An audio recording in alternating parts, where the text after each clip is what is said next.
السلام علیکم، welcome to چاپا T V. دوستو، تقریباً 100 سال پہلے امریکہ کے ایک اسٹیٹ میں ایک عجیب قصہ مشہور ہو گیا۔ ایک ایسے آدمی کا قصہ جس کا چہرہ ہی نہیں تھا۔ یہ آدمی رات کو لوگوں کو نظر آتا تھا۔ اس کو گرین مین اور چارلی ود نو فیس کہا جانے لگا۔ لوگ اس سے ڈرتے تھے۔ ان کو لگتا تھا کہ یہ کوئی انسان نہیں ہے۔ جب بھی کوئی اس کو دیکھتا تو وہ ایسی کہانی بتاتا جو انتہائی خوفناک ہوتی تھی۔ یہ بغیر چہرے والا آدمی ایک سڑک پر اکثر نظر آتا تھا۔ یہاں ایک جگہ تھی خاص، اس جگہ کے لوگ اس کو دیکھنے کا دعویٰ کرتے تھے۔ ان لوگوں نے تو رات کو گھر سے نکلنا ہی چھوڑ دیا تھا۔ لیکن یہ بغیر چہرے والا آدمی تھا کون؟ یہ کوئی جن تھا یا پھر یہ کہانی کچھ اور تھی جو اس دور کے لوگ سمجھ ہی نہیں سکے؟ دوستو، یہ کہانی دراصل ایک آدمی ریمن کی ہے۔ ریمن کو بچپن سے ہی باہر گھومنے پھرنے کا بہت شوق تھا۔ یہ لڑکا اکثر پاس کے دریا میں سوئمنگ کرنے چلا جاتا تھا، لیکن 18 جون 1919 کے دن اس لڑکے کی زندگی تبدیل ہو گئی۔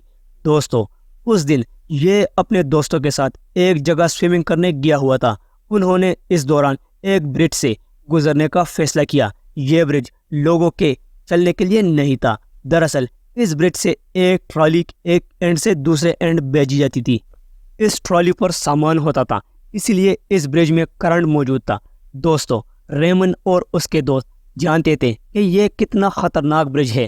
اس سے پہلے بھی ایک لڑکا رابرٹ یہاں کرنٹ لگنے سے مر چکا تھا، لیکن اس کے باوجود یہ لوگ نہیں رکے۔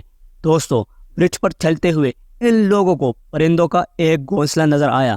ریمن نے سوچا کہ یہاں چڑھ کر اس گھونسلے کو دیکھا جائے کہ یہاں کتنے پرندے ہیں، اور اس دوران اس کو بہت شدید قسم کا کرنٹ لگ گیا اور وہاں آگ لگ گئی اور ریمن کا منہ بری طرح جھلس گیا۔ دوستو، ریمن بچ تو گیا، لیکن یہ اندھا ہو چکا تھا اور اس کا چہرہ مکمل طور پر ڈیمیج ہو چکا تھا۔ لیکن اس بہادر لڑکے نے ہمت نہیں ہاری۔ اس ایکسیڈنٹ کے باوجود یہ اپنی زندگی خوشی سے جینا چاہتا تھا۔ دوستو، ریمن ابھی بھی باہر گھومنے پھرنے جانا چاہتا تھا اور اسی لیے یہ رات ہونے کا انتظار کرتا تھا۔ یہ لڑکا اپنی سٹک پکڑتا اور رات کو اپنے گھر سے باہر نکل جاتا تھا تاکہ اس کو کم لوگ دیکھیں اور یہ آرام سے چل بھی سکے۔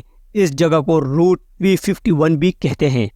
لیکن پھر وہ ہوا جس کا ذکر میں نے ویڈیو کے شروع میں ہی کیا تھا۔